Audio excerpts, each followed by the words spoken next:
Hey, beautiful people. Um, thought I'd talk today about strengths. So I know this is quite a few people know about like playing to your strengths, and it's a phrase we say play to your strengths. But I think sometimes when you don't really think about what that means, it can sort of go a bit awry. So part of what I do with the company that I work with, business partner with, is they recommend doing the Clifton Strengths, which is a questionnaire that you can pay for. You can buy the book, and it's got a code in the back, and it gives you your top 5 strengths out of 34. Or you can pay for the full report and get a full load of strengths. And it's something that really got me thinking, because I did that as part of my sort of business training with them, and I've been doing some bits and pieces with it recently.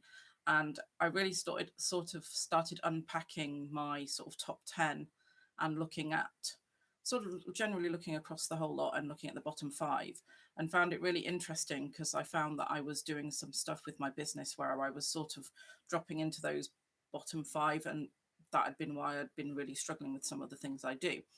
And it got me thinking about, like, why is it that sometimes we don't realize that we're struggling with stuff, and look at why that is?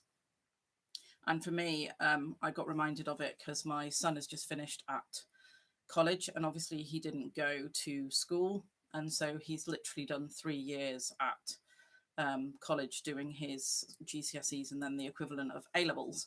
And he picked a subject that he wanted to do. Obviously, he wasn't going to go there and do something that he didn't want to do. But he was then mixing with people who'd been in school for quite a long time, sort of 12 years before he had, who felt quite disillusioned about where they were going, and weren't even enjoying sort of the courses that they'd sort of picked themselves.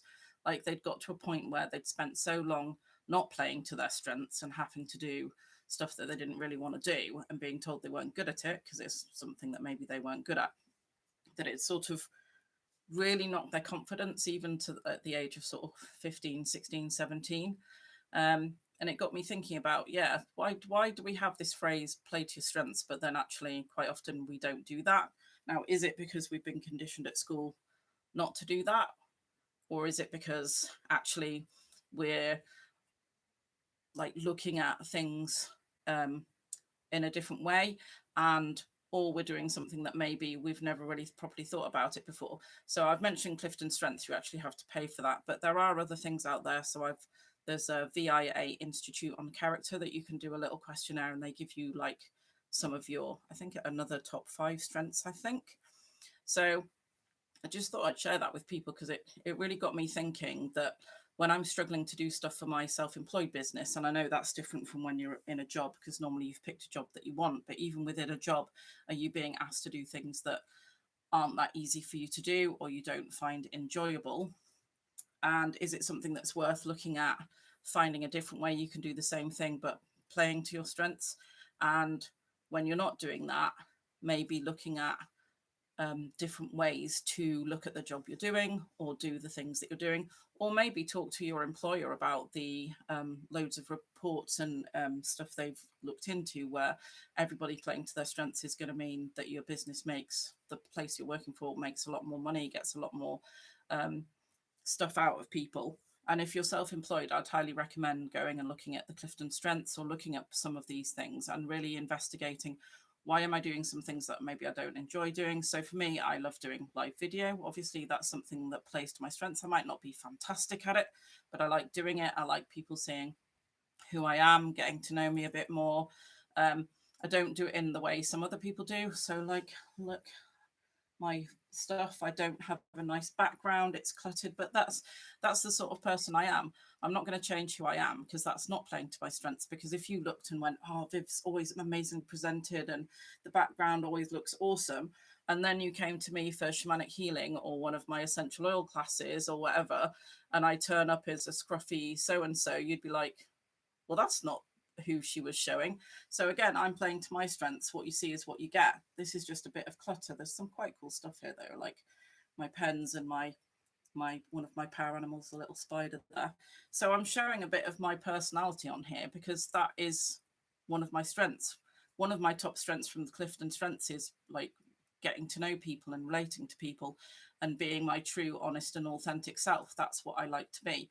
So when I'm told, oh, don't do videos with clutter in the background and stuff, I'm just like, well, but that's not me, because I could tip up in dungaree or with messy hair, and I don't wear makeup. So I'm not your well presented type of person. And why would I want to do that? Because I'm going to be using energy that I don't have to portray someone that I'm not. And that's sort of one of the things that got me started thinking about it. If you're spending a lot of time not being you and trying to be somebody you're not, and not playing to your strengths, and actually sitting in a part of you that really struggles, you're using a lot more energy to do that. And so, and that energy you need to be your best, amazing, wonderful self. As I keep telling everybody, that's what you're here for. So find out those things that bring you joy, or those things that you find easy to do, and don't assume that everybody finds them easy to do. So I was really shocked by some of the things that came up in mine. Some of them I was like, yeah, I love building relationships with people. One of my top strengths is learner. I love learning new things. I think if you've watched any of my stuff, I get very excited and sort of totally geeked out about learning new things. But some of the other ones I was like, oh, I hadn't really thought about that. And then some of the ones that I got from the free thing that you can do, perspective, being able to provide wise counsel to others. Like, a lot of people know that about me. I can look at someone else's problems and I find it a lot easier to reflect back to them maybe some of the things they could be doing, or some of the things they haven't seen. Now, I thought everybody did that, but there's people who hate doing that. I love doing that. So why wouldn't I want to tell my friends, hey, if you ever want somebody to bounce ideas off, or just want somebody to look at something slightly differently, please come and talk to me, because I love doing that.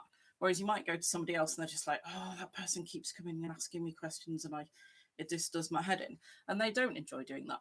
So I'm putting out there, if you want to go and do the VIA Institute on Character one, that's free.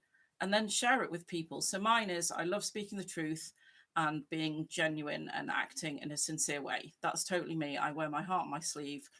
And I think most people who know me know that. I love being able to give wise counsel to others. I like making people laugh, normally at my expense, but that's absolutely fine.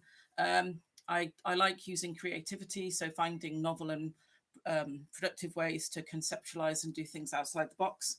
That is true. I do like doing that. It's sort of like my philosophy meeting my IT professional, meeting my woo-woo self in some weird mixed up way. And I love learning, which came out in a lot of the things that I've done these little things on. So why not go and do those things? Tell people what your strengths are so that they know. So if you're somebody who likes people to come and chat to you about stuff, tell people, I love doing that. And then maybe somebody else is out there who loves doing something else that you need help with, and we can all sort of pay it forward and just treat everybody so they're playing to their strengths. So everybody's using their energy in a productive and wonderful manner.